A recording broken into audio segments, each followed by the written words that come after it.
Hey everyone, welcome back to another CryptoComics Longbox with me. I'm M. Scott Russell, the editor-in-chief over here at CryptoComics. Today we're going to be reviewing a couple of new books that we've come across lately. We love them over here at CryptoComics. They are the Tales from Nocturnia series, and they're absolutely great stuff. So, looks like Gypsy Leaves here. Howdy to you too. Okay.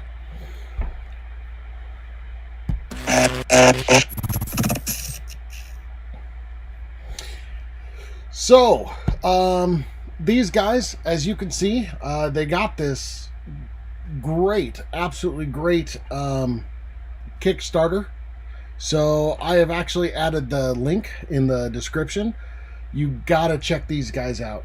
You know, they're already making plenty of headway on Kickstarter, but as you guys know, everything helps. So, all right, let's jump into their books. Like I said, this is the CryptoComics account here. You can sign up using these guys. Yeah, it's a really great system. Okay, let's see. Pick up this book now. See how easy it is to use the system. Okay, so this is the Heirs of Isildur. I know I'm pronouncing that wrong, and I'm sorry. It is a Crossroads Conundrum series, or issue. This one it's a definite steampunk. It's actually really cool because it's issue 1 and 2 combined. So let's jump right in.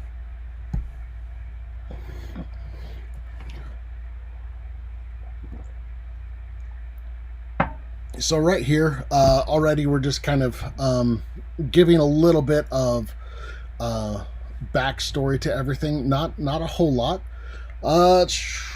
Now, before we get into the story, I want to talk about the art. It has a real, how do I say this?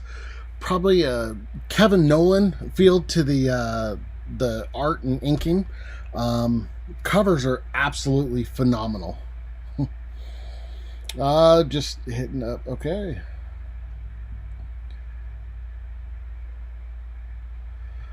All right. So I got a correction. In Sealdor. Am I saying that right now? Matt is one of the creators. He's on the chat now. I hope I'm saying that right, and I'm sorry if I'm not. Okay. All right. So yeah, it has a definite Kevin Nolan feel to it.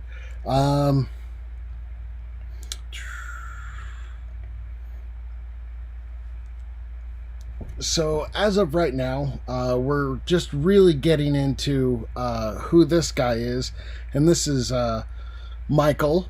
He's the clockmaker, and I love the art, especially in some of these pages that are. They just have so much detail. It's just so awesome to see. I mean, look at the hand versus later on you can see in some of the faster shots or some of the wider shots, we lose a lot of that detail, but that's kind of expected with comics. So another thing is really cool is this background on the pages. Most people either choose to leave them white, or they'll go in and essentially just add a black background, but they have a really cool picture. So I am kind of a fan of that. There is a lot of text coming at you, so it does almost at times seem like a little bit like a wall of text, but actually it's, if you go on to read it, it's really good. It's very well written. It really is. Um, so yeah, we have Michael actually creating this or opening this device, and let me backtrack a little bit. This whole comic book, it really does follow the hero's journey quite well, where you have your protagonist, who's Professor, I can't even talk, Professor Michael, um, and right away, there's this call to action or call to an adventure, where he's not quite bored with his life, but there's just always something that's missing in his life.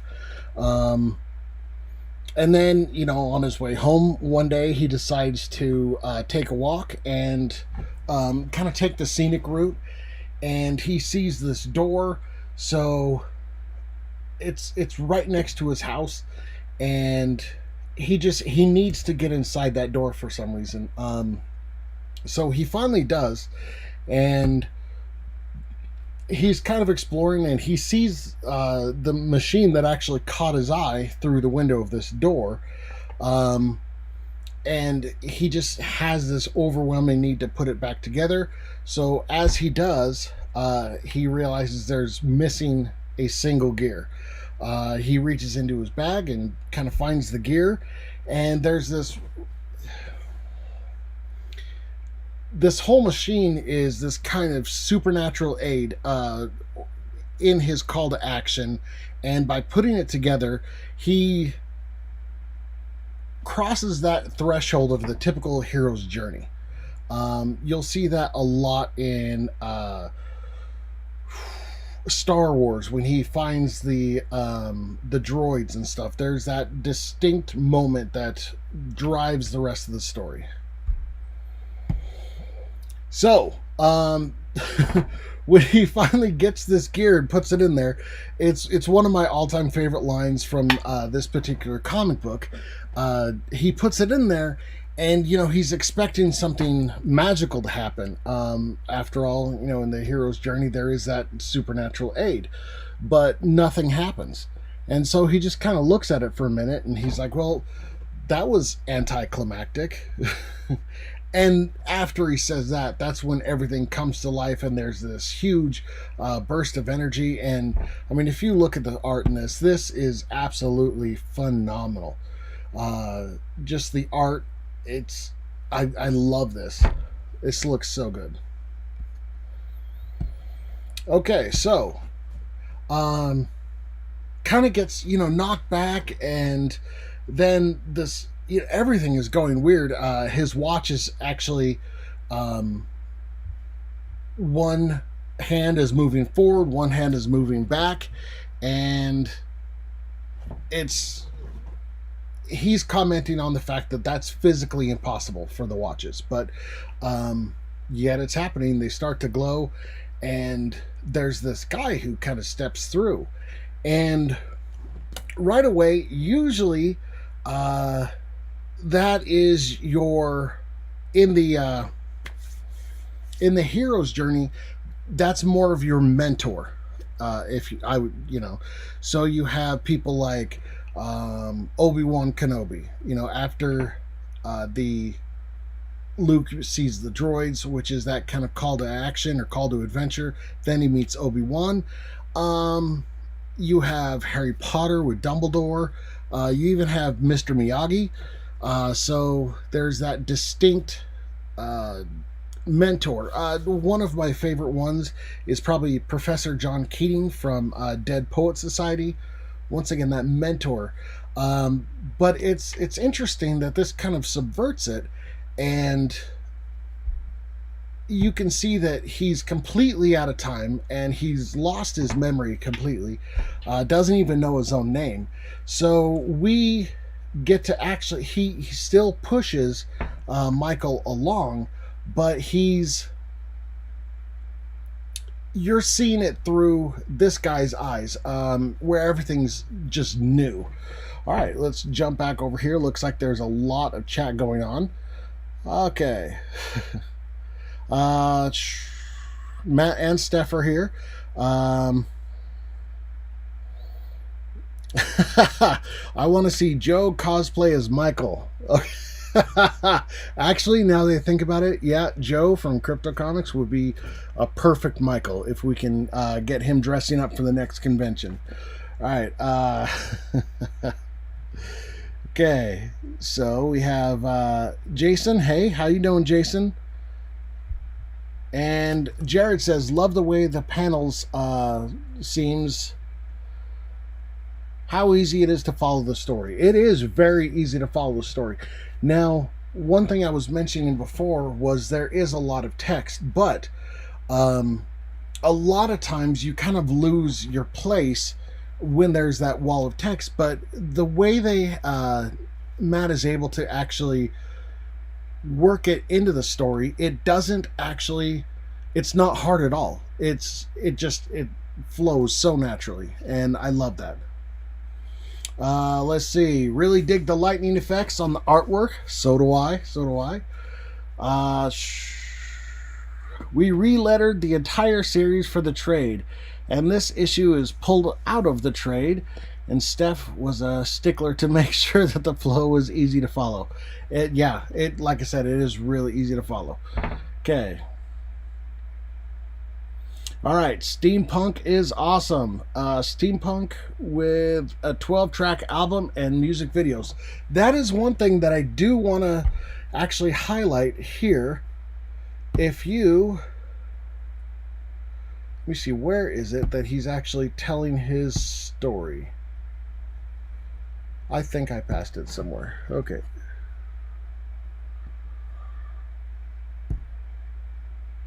Right here. Song note. So if you want to actually read this guy's story or hear more about this guy's story, check out the lyric video for the song Shiver from Heirs to let me see how to pronounce that again. Isildur is Isildur. The Crossroads Conundrum, the track called Shiver. It tells everything about this guy's story. So, yeah, I love that. I absolutely love that. That's so cool. Okay. So,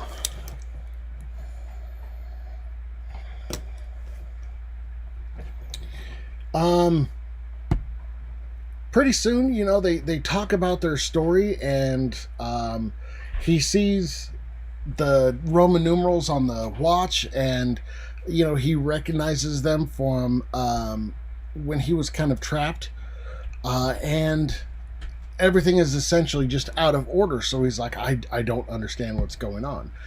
They become pretty quick friends, and he can remember everything about his life except for his name. So Michael gives him the name of Shiver, and then because of Michael's connections with the clocks and everything, Shiver ends up giving him the name of the Timekeeper. So, yeah.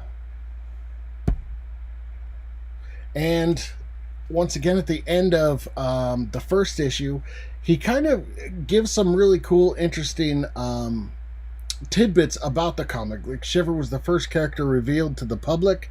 The story itself started off as merely an accompaniment to the album, so it's really cool. I love that they added those interesting little tidbits or trivia in the comic directly. So now we move on to chapter 2, and like I said, it was he was on his way home, just kind of taking the scenic route, when he actually comes across this doorway, and that's kind of what set everything in motion. Well, now they're walking to his house, and he's definitely someplace out of time. He sees the house, and he's like, "Are you a king? What's going on here?" And he's like, "No, it's a nice house, but I'm not a king." Invites him in.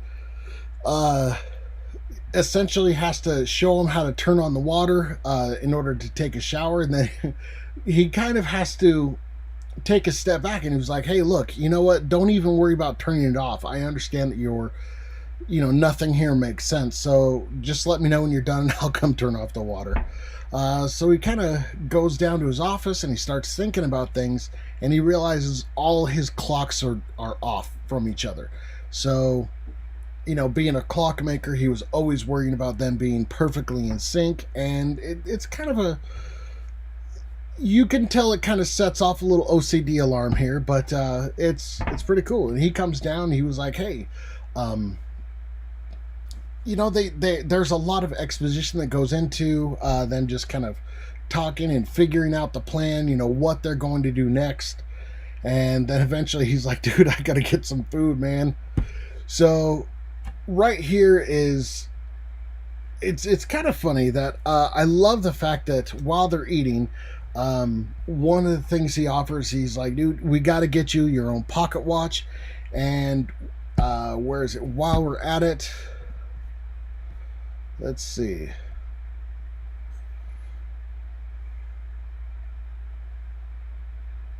I'll get you some goggles to protect your eyes. And I had to laugh because before I started reading this, the one thing I was thinking of was like, okay, some of the major things with steampunk is the pocket watch and goggles, and right here he offers them both. So to just kind of fit into this world, and I did like that little aspect of it. So they go back to that hole with the door where they found Shiver, and they just kind of the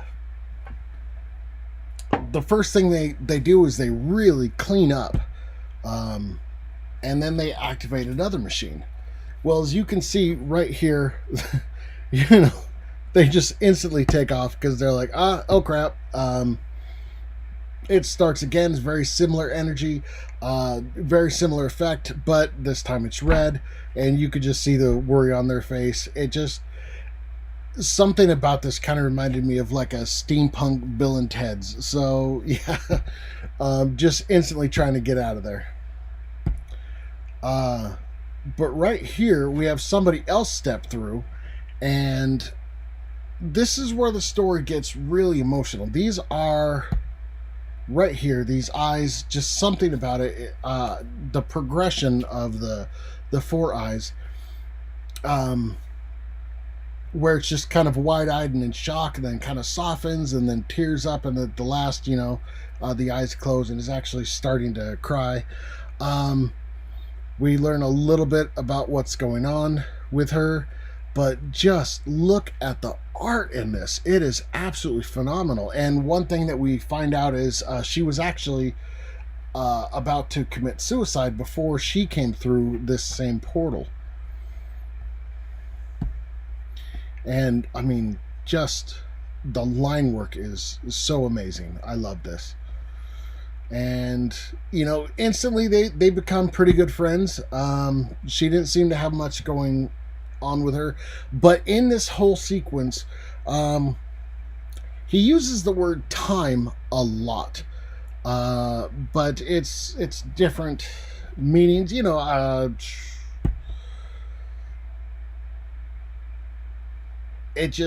love the way this whole comic is all about time, and just how naturally it fits into the conversation here.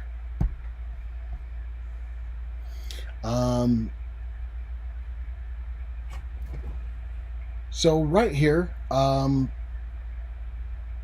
she talks about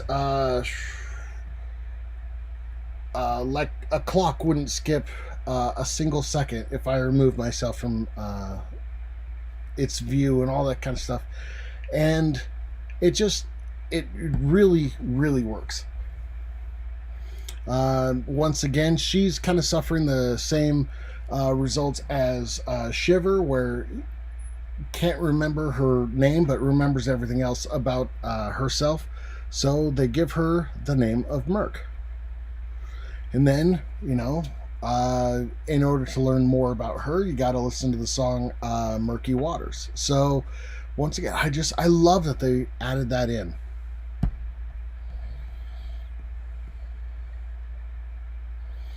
Okay, let's see. Oh, it looks like on chat, Matt shared the video for the song. We'll have to watch that. Go back at the end. I love that. Okay. This is absolutely beautiful. Yeah. Okay. So, that kind of wraps up everything for this particular issue. But I mean, there's so much going on in here. I believe it's in issue 6 that the Tales from Nocturnia is actually a Kingdom in Shambles is actually a spin-off of that series of that particular issue. So let's actually jump over and check it out. Okay, so starting off with this cover, I gotta say, I love it. It reminds me of that old Wolverine cover where he's got his claws popped and he's looking at his claws. I love that reflective look, especially on the cover. All right, now one thing that is really, really cool on the Indica page. So right here, they talk about where everything comes from. So, and yeah, once again in issue 6, the king itself gets pulled through a portal. And so you're kind of finding out what's going on with the kingdom a little bit before, and just kind of skipping the king's story and moving on to the town folks.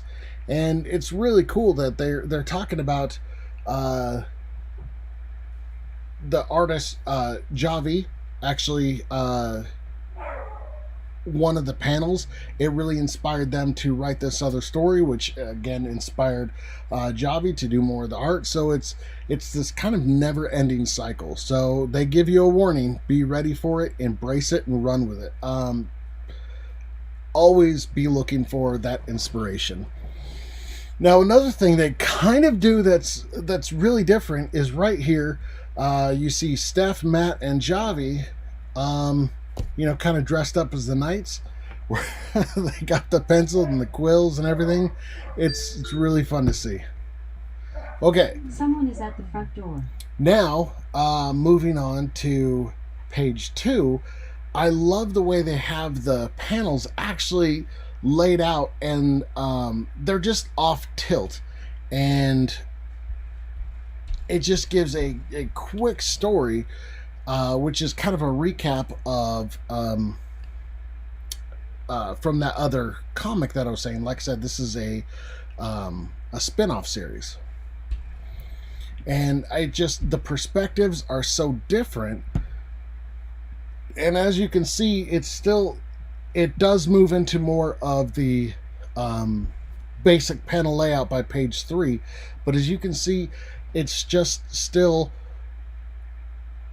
the focal point of it is kind of off until they get to the real dialogue where they're actually sitting in a meeting, and I love that aspect of it, where it just kind of normalizes until it gets to the actual story of it all. So as you can see, Queen took somebody else to bed. Guy got caught. He gets his head chopped off, and she somehow manages to fall to her death from the balcony. There is a little bit of question later on if that's the king's doing or not, but right afterwards, the king just takes off, hops on his horse, and just leaves.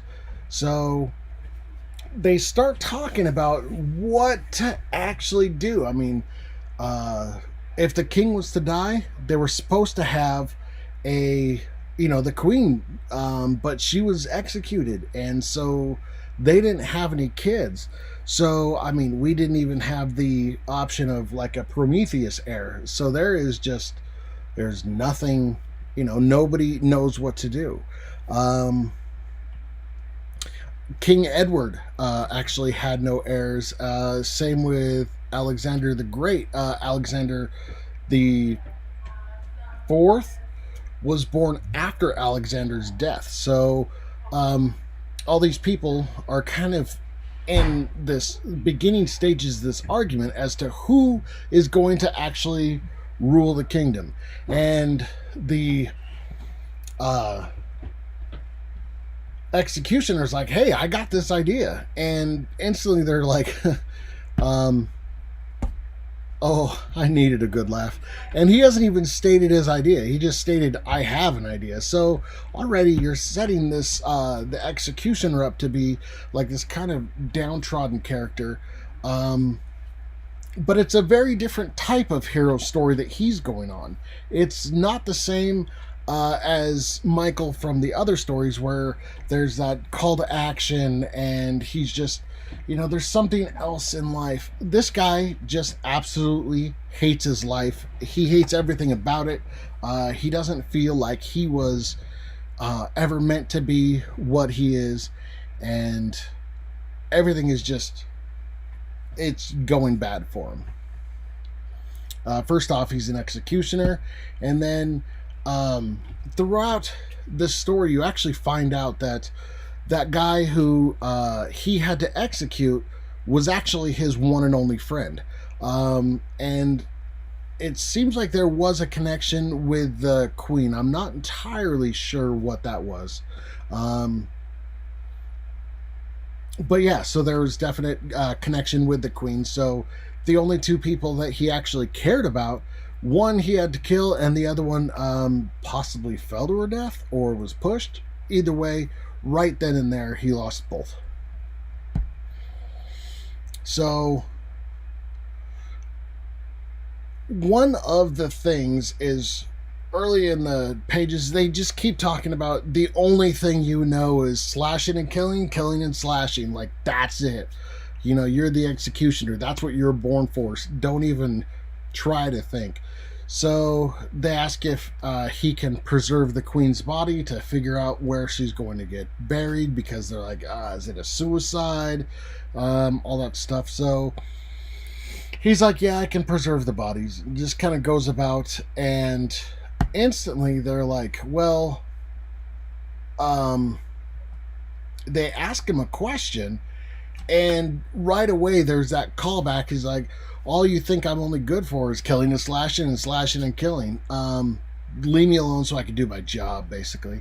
And I just love that quick callback to that. Even though it only happened a few pages earlier, you could tell right away that it definitely resonated with him. So, yeah. All right. So, jumping back over here, you have, once again, kind of all the noblemen just fighting over who's going to do what, who's going to control everything, and everything is just going bad. The people are like, crap, we're at war with this other group, and we're about to get slaughtered, and like, this is just not good. Our king, who was the only thing keeping everybody there, it's just not going good. All right. So this girl comes to visit him, the executioner, and she starts talking to him. She's like, well, I don't actually believe in the executioner's curse. And at this point, he's like, what are you talking about? What executioner's curse? And it's, if the executioner touches you, you're about to die. And it just kind of like helps push the fact that he hates people at this point. And people hate him, and he's kind of resentful of it. One of the things I love right here is how well the artist here is able to draw the horses. We have the king's horse coming back.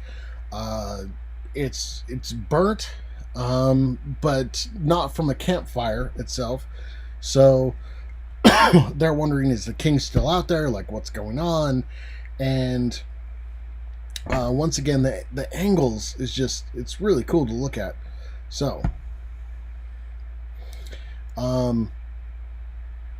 this guy he's kind of upset about the fact that he's told to stay behind and like feed the peasants while everybody goes out and searches for the king. So he's just kind of, you know, starts kind of picking on the peasants. They're referred to as little birds. So he's throwing them little pieces of bread, and it just, you know, goes to show that this guy who may be noble, who's like, hey, I'm here to actually rule everybody now that the king's gone, he's a total jackass. So yeah, his sister actually calls him out on it. And the executioner and his sister and the girl who came to see the executioner are actually handing out the bread now. And this guy just still is picking on the executioner.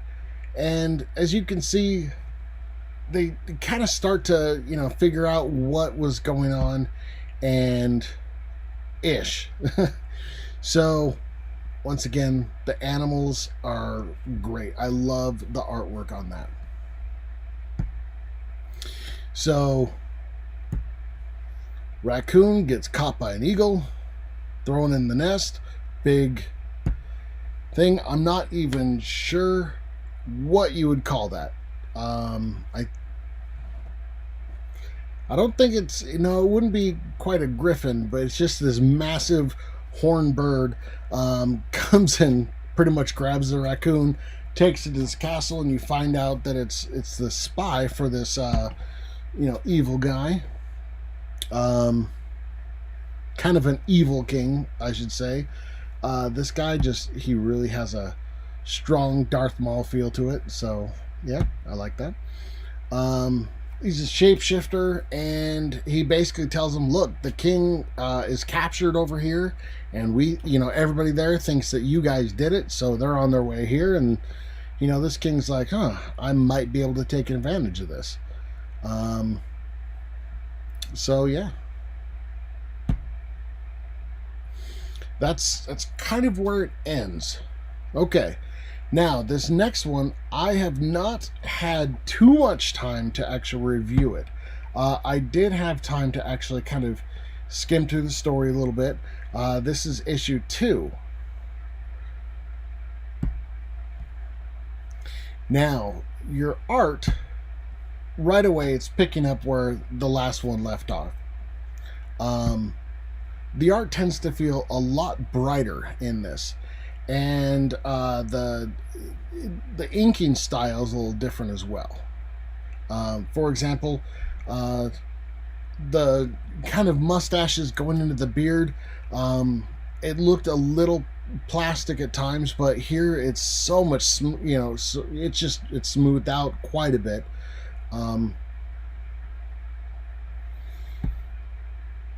And just everything has more of the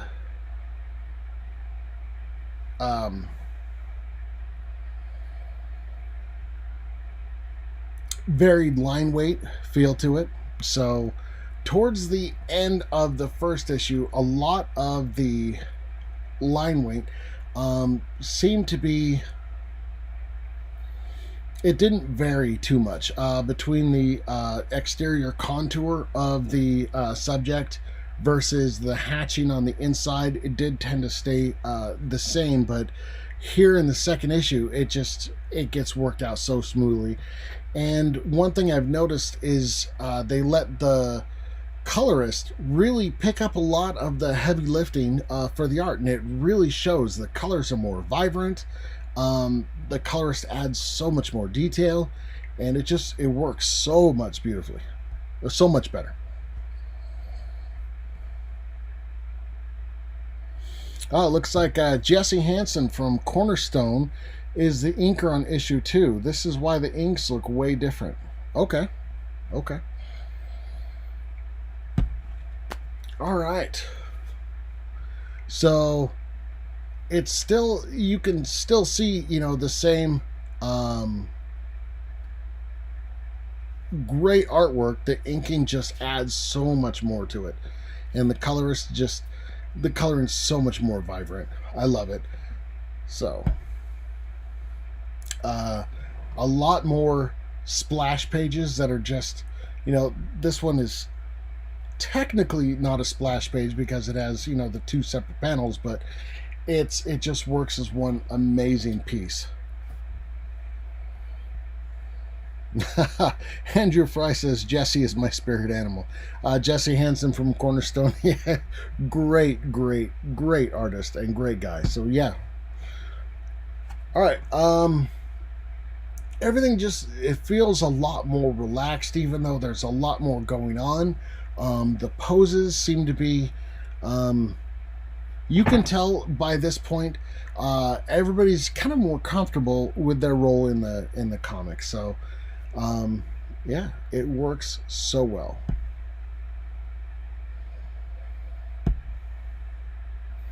Lot of big splash pages. I love this. Love it to death. Now, once again, I haven't really had too much time to come in here and actually read this particular issue, so there's not a whole lot I can say about the writing in this issue, and that's why. So yeah.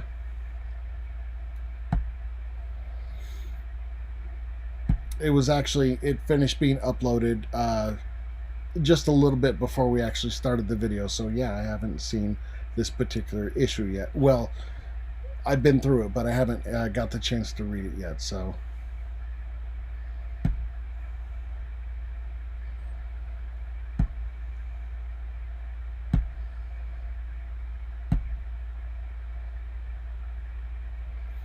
Lot more blood than anything else from these guys, so yeah.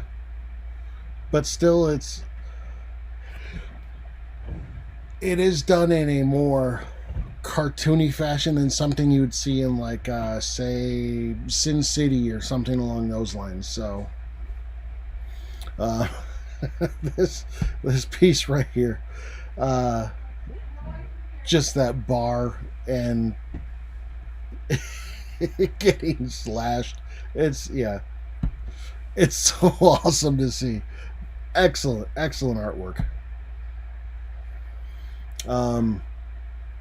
I love this page, just the panel layouts where you have the same kind of scene in all four panels, just kind of, blowing away a little bit, but you have this guy who's just breaking out of that first panel. It's just, everything about the way they do this is so awesome to see. I absolutely love it.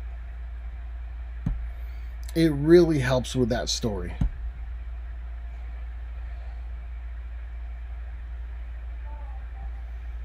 Oh.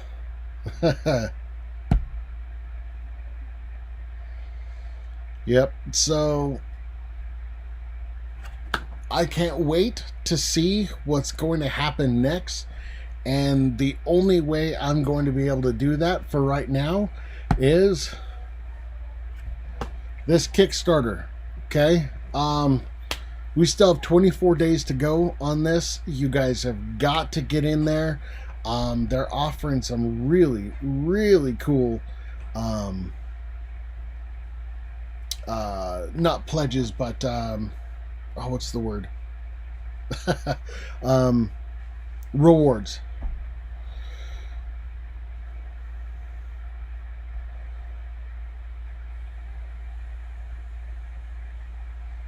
This right here, it just it's an obvious homage to the Garbage Pail Kids. I don't know if you guys remember that. It's just so cool. Everything about this. You have the Executioner, who's major player in these stories. I got to find out what's happening with it. So yeah, I am super excited to see what's going on, and I will definitely be checking out their Kickstarter, and so should you. The link to it is in the description. Like I said, the link for it is in the description, and get there. Man, support support these indie creators. They need it. They deserve it. This is an amazing comic. Everything about their Bolt series that is just amazing to see. So I can't use that word enough, and I'm sorry if I'm annoying you with it, but it's amazing. I love it. Love it.